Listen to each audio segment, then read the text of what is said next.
నువ్వేమో జిలేబీ తిను, మంచి రెస్టారెంట్లకు వెళ్ళు, అక్కడిక్కడ వెళ్ళు, సరేనా? కానీ నేనేం చేస్తున్నా తెలుసా, నిన్ననే బోనాలు అయినాయి కదా, అందుకని అందరు చుట్టాలు ఉన్నారు. ఇంకా అందుకని డాడీ వాళ్ళు నిన్న మేక కోసిరు, ఇట్లని బోన్ తింటున్నాను. అంటే నిన్న తినబుద్ధి కాలేదు, ఇవాళ జిలేబీ చూసినాక తినబుద్ధి అవుతుంది. కానీ బోన్లేదు వస్తలేదు, ఎంత కొట్టిన వస్తలేదు. ఏదైనా మెసేజ్ చెయ్యి, ఇది కిందికి రావాలంటే ఏం చేయాలి? నేను కొట్టి కొట్టి కొట్టి నా చేతులు నొస్తున్నాయి కానీ ఇది కిందికి వస్తలేదు. నువ్వు తిన్నావా అన్నము? తిన్నావా తిన్నావా? చూడు నేను మటన్ తింటున్నా, అబద్ధం చెప్తాను.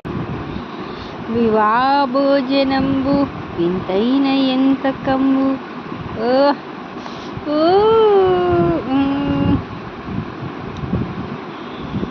ఓహో ఆపటు. ఏ వద్దులే, మా ఇంట్లో కూర నువ్వేం తింటావు?